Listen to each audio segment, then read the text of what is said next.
morning, all. It is, what's today? Today's Wednesday. I should know this when I go live.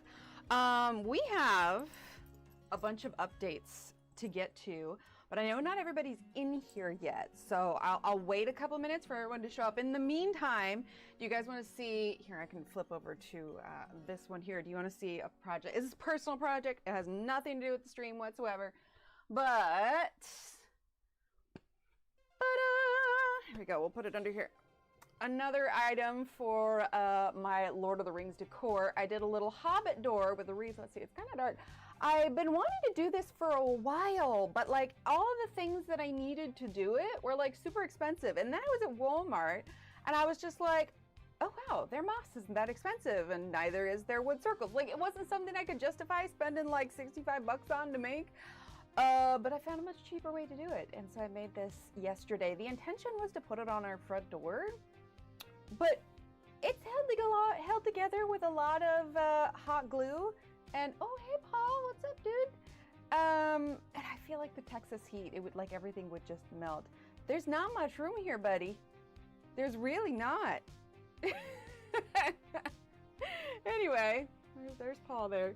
But yeah, so a little hobbit door wreath thingy. I was like, oh, I should show that to chat. They'll like that. Paul is just there you go. I'm serious. He left me alone all morning. He hears me talking to you guys and he's like, what about me? All right, let's see. Who do we got here? So we have Durbin. Oh yeah, today's question of the day is, if you could be a master at... Buddy, you can't go out the window. We're on the second story. Scratching at the glass. If you could be a master at one skill, what would it be? For example, instrument, sport, profession. Durbin says piano. Durbin, that's actually mine. The reason I did this one is because Steve and I were talking about it this morning, and he actually wishes he could play the piano and sing at the same time, like full on Elton John, Billy Joel kind of style. Something about an instrument. Like, I would love to be able to do that, but I don't have the brain power to learn it. Let's see. Rainbow says, I'd want to be a professional artist, being able to do anything with any art medium. Oh, I love that. Comedian. Oh, man, you and little Steve, you would get along great. Let's see. Linda, hello. Yana, hello. Natalie, hello. Let's see. Cece. Oh, thanks, Durbin. Yeah, I had fun making it. Let's see. Kim, hello. Mona, good morning. Mama, Mona. Sound is good this morning, right? Okay, he's climbing into the windowsill now, so if you see his tail, that's why. Let's see, sing would be nice. Agreed. Let's see. Oh, wait, it hopped down. Oh, okay, he's back. Jeanette, good morning. Let's see. You are just fine. Oh, I get you, Jeanette. Life is life. Like, I'm over it. I'm over it. I'm over it. Does that when I'm on Zoom? Yeah, like he hears us talking. It's just like he's literally just like pawing at the glass. He used to do this. We lived in an apartment that had a sliding glass door, and we used to let them go out on the balcony. We had it like fenced off and everything, like, because we actually had the bars on the balcony fence, and he's gone.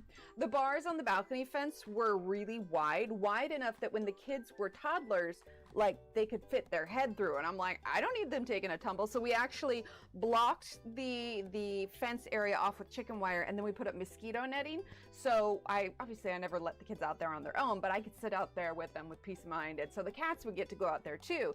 And so he got used to scratching on glass to say, hey, I want to go outside. And well, we don't have a balcony anymore. So instead he just looks longingly out the windows. All right, so let's do a couple updates. If I missed you coming in, I apologize. We're gonna get started on this in a bit, but first things first. Those of you that are members might see a slight change in your, thank you, in your little members badge. And that is because, here we go. We have new ones. I realized I had a slot open for 60 months, which first of all, oh my goodness, I had a slot open for 60 months that I didn't have filled. And I was like, well, this would be a good time. It was a mix of time and idea. to mix it up a little bit. Good morning, Trey. To mix it up a little bit. So we have the same kind of pencil shape, but I did a slightly different color scheme. Yes, I know they're lighter, but I kind of wanted to try like a pastel thing. Like I love pastel. Right, Rainbow? Yes, perfect. So now we have Paul and Annie, you got the zoomies over there. We now have 9. So before I did like red, orange, yellow, green, blue, indigo, and violet, and then I think I added like a diamond and a pink, but now the new badge we blue, green, purple, pink, here we go, orange, and then we lead into where it hits 2 years. So you can see my finger there. So we have the yellow with the sparkle, the red with the sparkle. Close up, it's more of like a coral.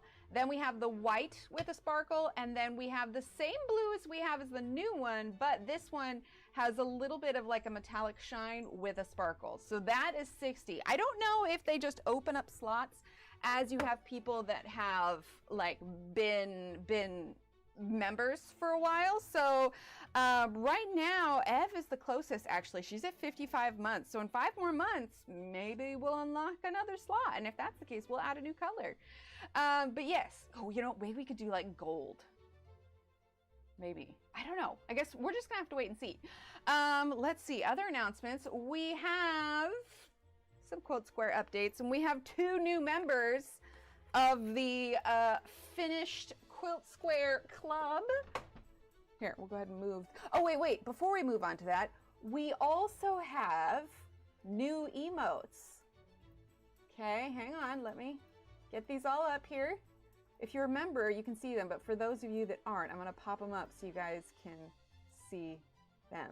There we go. We still have Paul's emote, so Paul's is the same, Words on Stream is the same, and Pencil Snap is the same. But now we've got a new Super Steve, and we have a high, a face palm, a heart or a love. We have a hype where I'm throwing confetti. Then we got Sad Paul. We've got a new design for our coffee cup. And then we've got a waffle. We used to have a slice of cake, but I changed it to waffles because I love waffles. And then we have Cozy Annie, and we have Confuse. We have a Wow Paul and a Lurk Paul. I was just like, oh my gosh, these are perfect. So if you're members, we have a slew of updated emotes, which I just think are super cute and fun. Oh, I need to, oh no, of course. Yeah, redeem your points. Absolutely. No, we're still doing squares. We're doing this for, as I plan for 120 squares for the quilt, and I think we have around 40 at the moment. Oh, fun, Rainbow. So no, by all means, redeem all the charms that you want and everything. We had gotten some new charms last stream, but yes, absolutely. So what was I saying? Right, so new emotes, new badges. I thought they were super cute. I really like them. I like Steve's too. Oh yeah, you got more than enough, Kenny. Absolutely. Yeah, have fun, have at it. Pick whatever you want. Let me know whatever name you want and whatever charms, like, absolutely. Okay, so first off, in the finished square club, we have Renee's. Her final charm was the heart mail. Now, just as a reminder, if you are finished with your square, you can either give your next one to someone else, dedicate it to a kid, a partner, a pet, whatever you want to do. It's your choice for the next one. Or if you want to give it to someone, it's entirely up to you. Then second one we have in our finished Quilt Square Club. Natalie, I was thinking how your little balloon animal actually matches your lettering. It looks more gold to you guys, but for me in person, it also looks kind of pink. So yeah, her little balloon animal was her final one. Then we have D, and D, I don't know if you're in here or if you'll end up watching it back. So you chose this one, and then you put a name with it, which would be fine if it was one of the larger ones, but this one has Heart My Dog on one side. Here, let's zoom. Heart My Dog on one side and then a paw print on the other side. So what I did is underneath where your charm is, I put the letter P for Paisley. So let me know if you're good with that, or if you want to swap it to the bigger dog print ones, which are kind of like the colorful ones, and I could put a name on the back of that one. Oh, it's all good. Like I said, we're a year in. We're a year in and we're only at 40. So, I mean, we could keep this going for a while, I think. And honestly, if there was enough interest and everybody was sad that the quilt was full, like, it's our quilt. We could just make it bigger. There's no hard and fast rule. I'm loving it. I love seeing like all the charms that everyone chooses to make it kind of uniquely theirs. So we have Josephine with the added shell charm. We have Mona with 2 charms. Mona has one of the white / clear little balloon animals and the heart mail. Then we've got Alexandra. We did a evening stream, what was it, last week or the week before? And so it allowed Alexandra and Renee to get enough points. So we have Alexandra with her butterfly button. And then we have Durbin. Durbin, you are 1 away from the completed square club. Sorry, I had to recount. Yes, 1 away. I'm like, wait a minute, was there 8 on there? No. But yeah, you are 1 away. Then we've got Kara. Kara added the little male heart charm. And then we've got Linda. Linda added one of the little yellow balloon animals. Linda, you are 2. Am I doing math right? 5, 6, 7, yeah. No, wait. 4. No, Linda, you're 1. You're 1 away. So a happy little charm can go right there. So Linda, you are 1 away. Michelle has her first charm added. Michelle, I don't know if you're here or if you're going to watch back or whenever, but message me. There is an option if you want to put a name on the back of this one since it's larger and it's flat. So I don't know if she's in here or not, but if you guys see Michelle, let her know. She could choose a name. Hi, Leanne. And then we have Angela. Angela has our last large bee charm. So yeah, there were quite a few updates. Like I said, we've got 2 new additions to the finished club. Okay, let's see. I feel like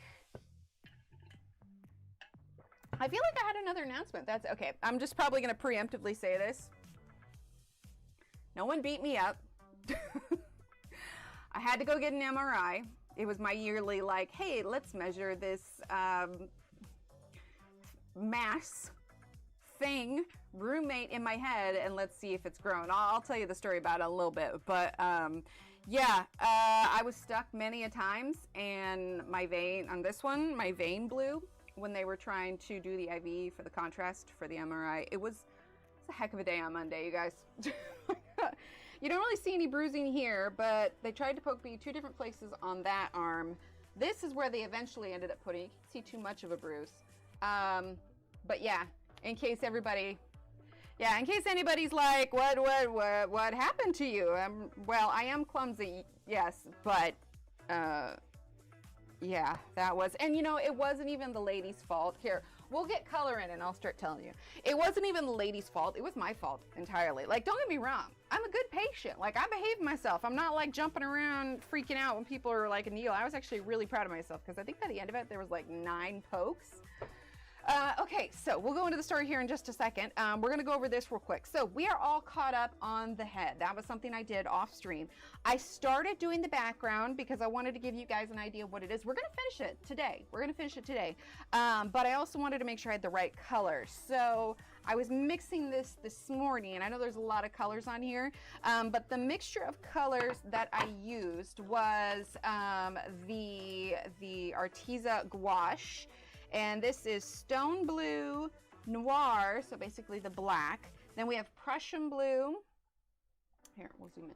Prussian Blue and Pearl Space Gray. So those are the 4 that I kind of mixed up, which is why the color may seem uneven in spots. 1, because I need to go over it again, but 2, when you're mixing a color and you're not just using a solid color, you're going to get variations, unless it's like fully mixed and in a pile, like on your palette or wherever else. But we're actually going to do some coloring first. Well, I mean, it's all coloring, but we're going to be using pencil first. I also added a piece of washi tape here so that when we get to doing the rest of the paint, it doesn't get on this page.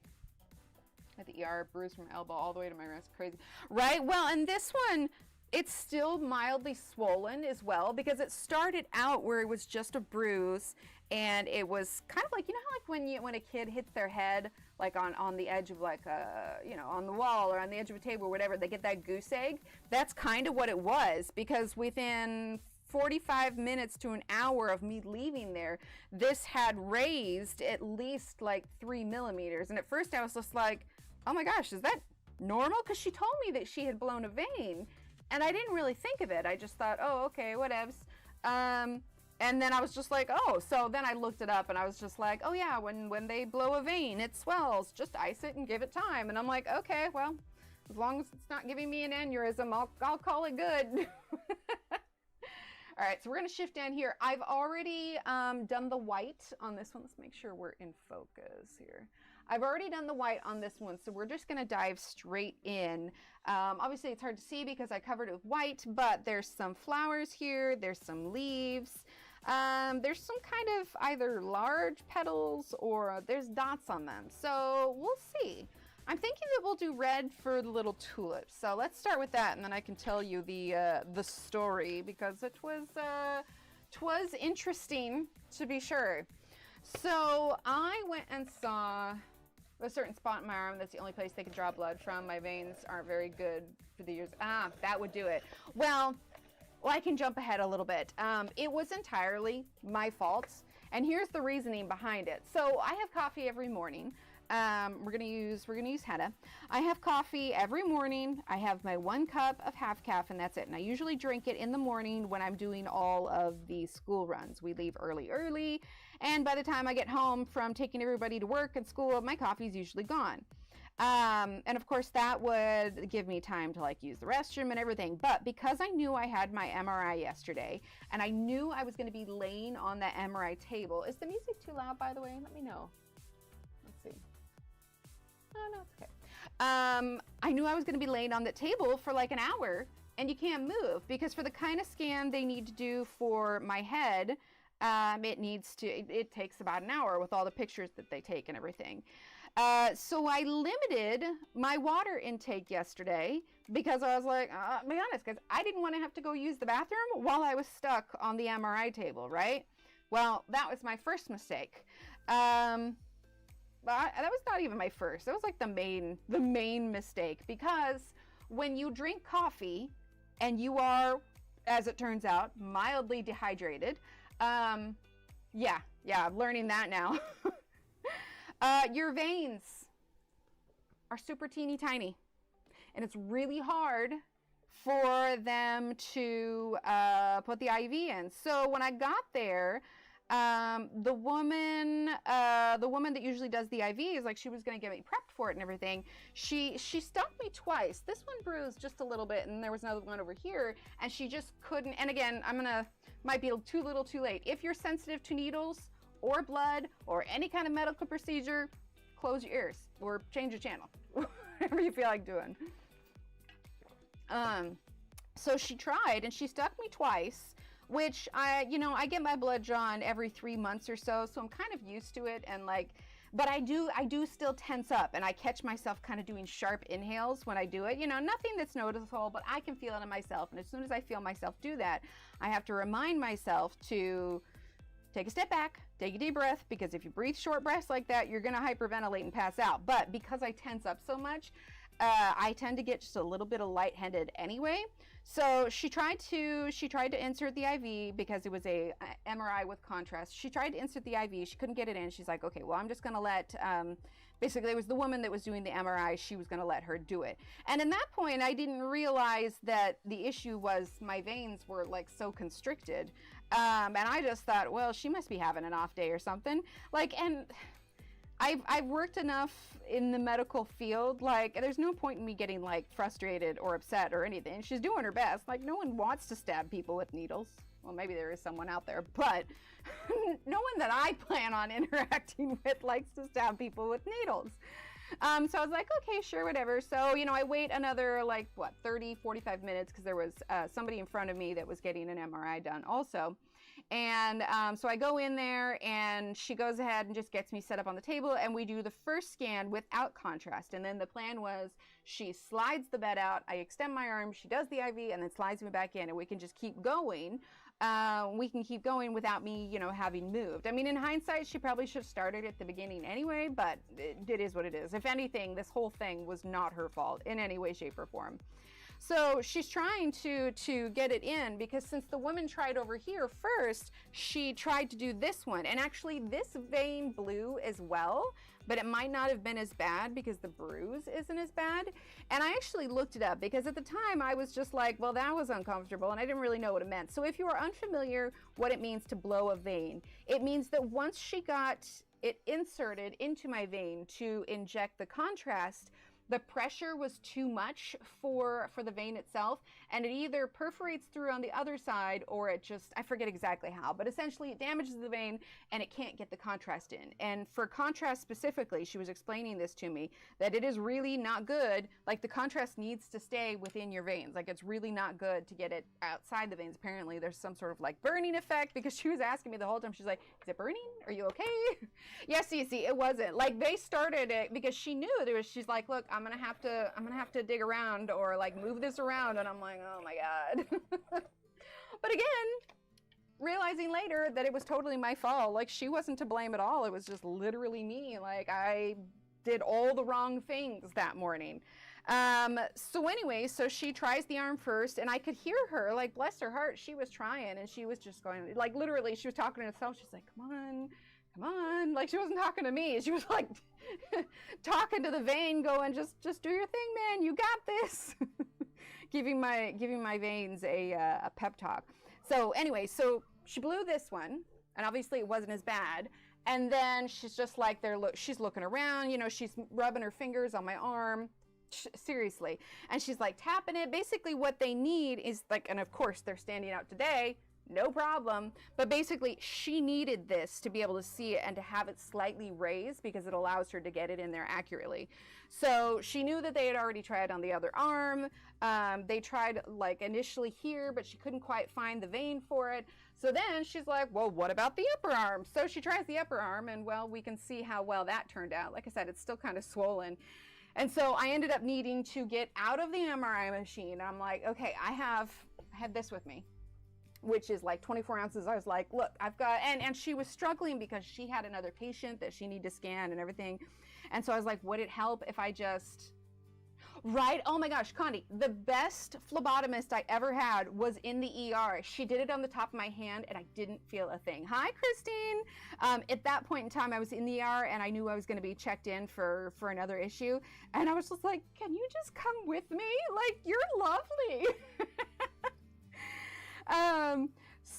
So anyway, that one blew, and so I had to get back, I had to get out of the thing, because she's like, oh man, I don't know what to do. Like we were looking at potentially like rescheduling or coming back later the afternoon, but I had to go pick up the kids, and I was just like, first of all, I was apologizing left or right. I'm like, I'm so sorry. I literally did everything wrong.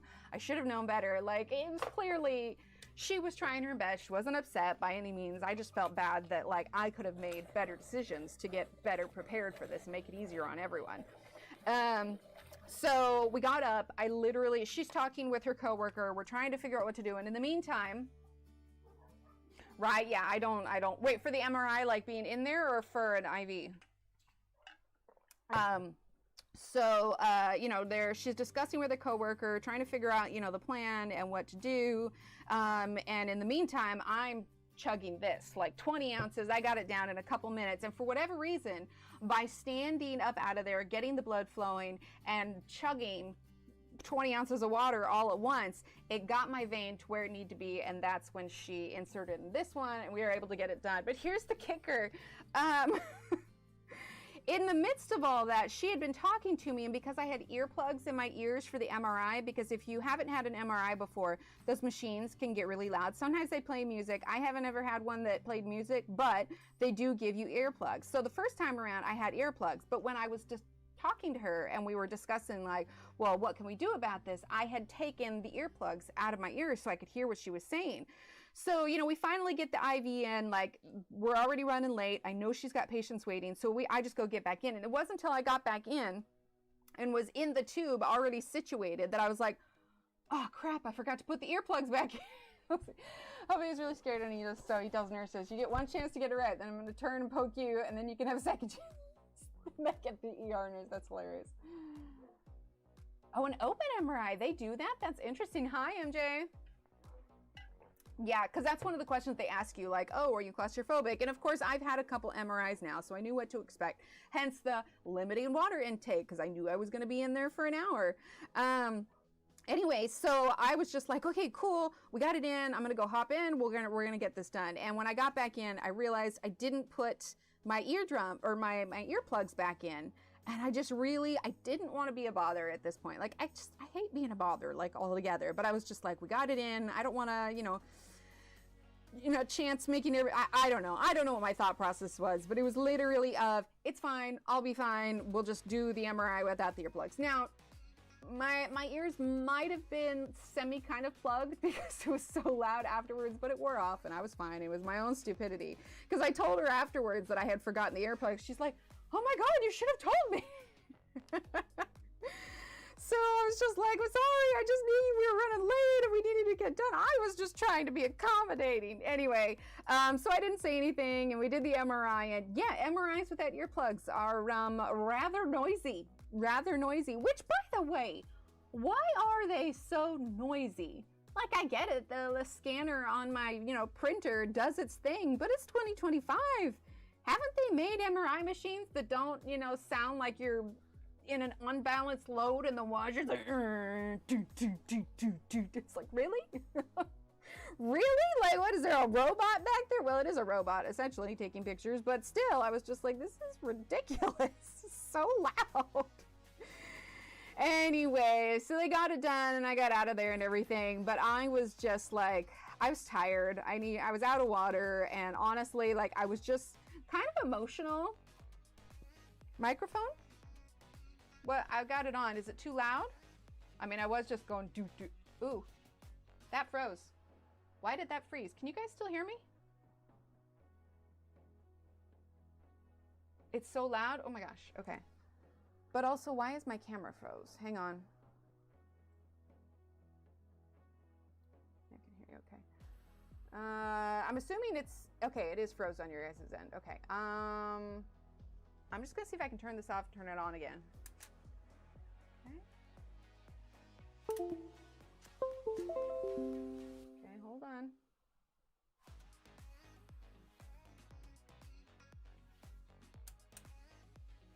Give me a second.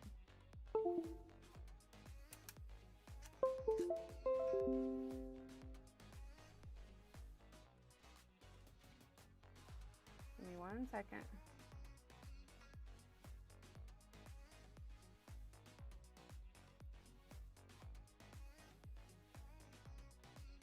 Oh, crud, and OBS is frozen on me. Okay, guys, I'm gonna close OBS and I'm gonna try reopen it, but I'm not gonna go live. Like, no, I am live, but I'm not gonna cancel the live. I don't know if you guys can hear me. 1 second.